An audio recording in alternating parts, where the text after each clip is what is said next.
What going on, guys? Commander here, and welcome to a new video where I'm going to be talking about Traitor and giving the little update on my development of the series, or the latest episode.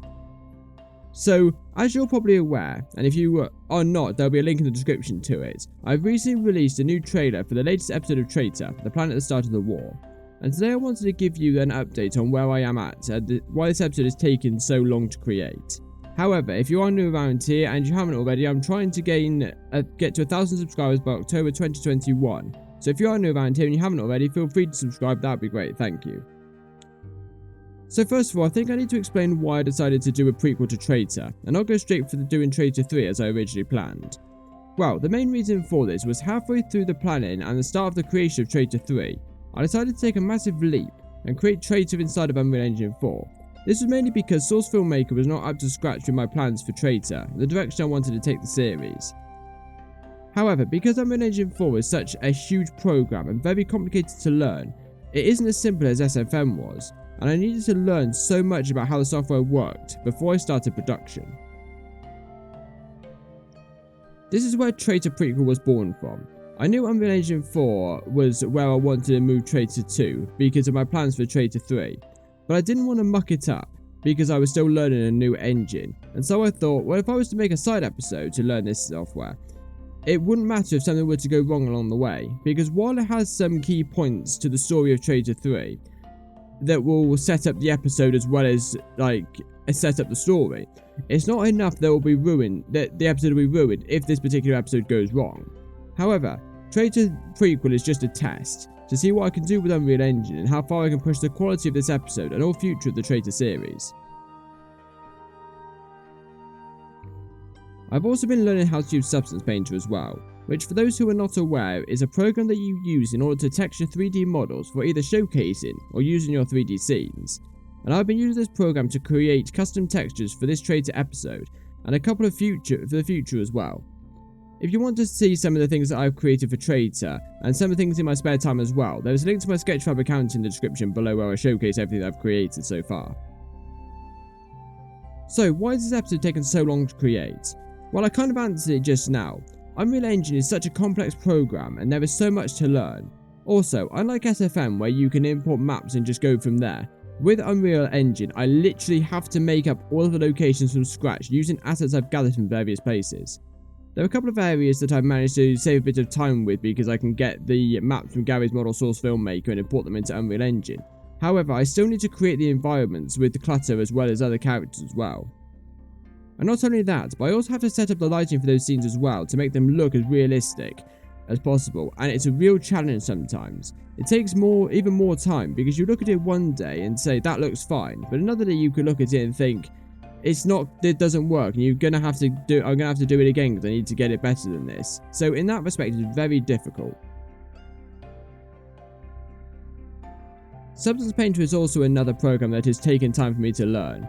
While it's an industry standard software and you can create some really good model textures in it, the program is a massive learning curve, and it's not easy to get the detail I want for Traitor. I'm often complete with the model to do a test render, and I end up doing it again because I'm not happy with the quality and I know I can do better. But the thing that's holding me up with development at the moment is a program that I'm using for my animation. Now, I've moved from doing handmade animation to mocap, or motion capture for those who aren't aware what that is.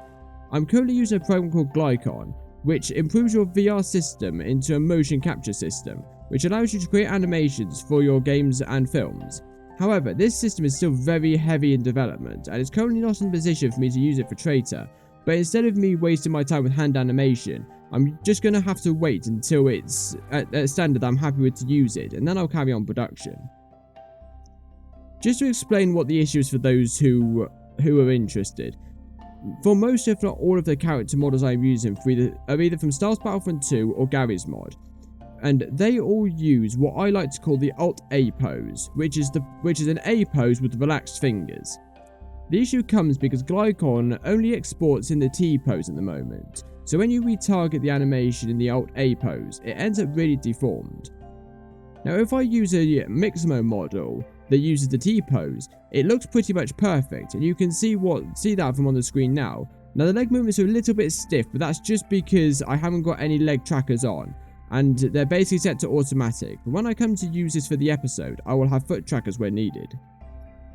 What you see on the screen now is what looks like a Battlefront 2 model just on its own, and as you can see, it without any tweaks, you can see it looks awful. However, with a couple of tweaks, mostly including me moving Glycon's skeleton to the same position as the Battlefront 2 one, I can make it look somewhat decent. However, this is not good enough to be acceptable to use in the episode itself, and the bottom half I didn't even retarget because it doesn't do it properly, so this is as good as I have got it so far. However, this doesn't mean that I don't recommend Glycon for those who want to use it, so I'm going to put a link down in the description below if you are interested.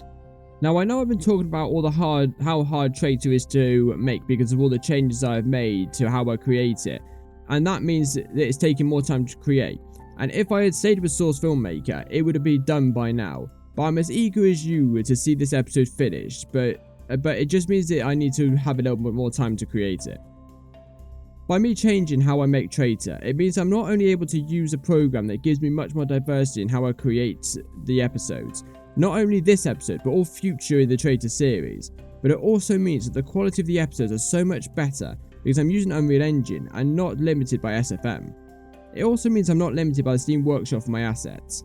I've been able to increase the quality of my models by using ones on Battlefront 2 itself, and if there isn't a design on the Gmod Workshop or for Battlefront 2 for a particular character or another asset, then I can just get the model into Substance Painter and texture it myself. This then gives me much more diversity with the episodes and how they look. I can make it exactly how I want rather than just making do with what's on Gmod's Workshop. I have been very busy creating environments and scenes for the latest episode of Traitor, and I'm in the process of rewriting the script for Traitor 3 as I speak as well. There is so much that I've created and I want to show you, but at the moment they're just still images rather than videos with animation. And if I'm going to show you my progress, I want to go all the way, rather than just go halfway just for the sake of showing you something, so just hang in there, it won't be long. There will be something for me to show you very, very soon, I'm very confident of that. Maybe it's a small clip from Traitor itself, maybe it's another trailer, we'll just have to wait and see. So anyway, that is what we have time for in this this update video here. I just wanted to give you some information on the progress for Traitor. I will do another one of these when I've actually made some significant progress.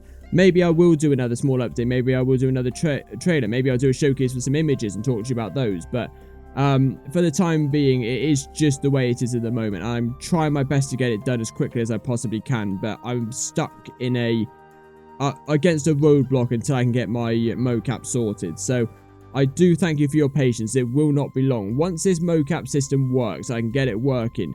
Not only will I be able to carry on work with the Traitor Prequel, but I'll also be able to start hammering down progress on Traitor 3 even quicker because of how much time this mocap system saves me. So anyway, hope you guys have enjoyed. If you did enjoy, don't forget to smash that like button, hit that subscribe button for more awesome gaming update video content.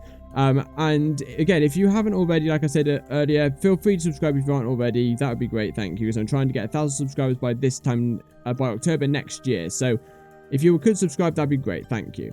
So anyway, hope you guys have enjoyed, and I shall see you all later. Bye!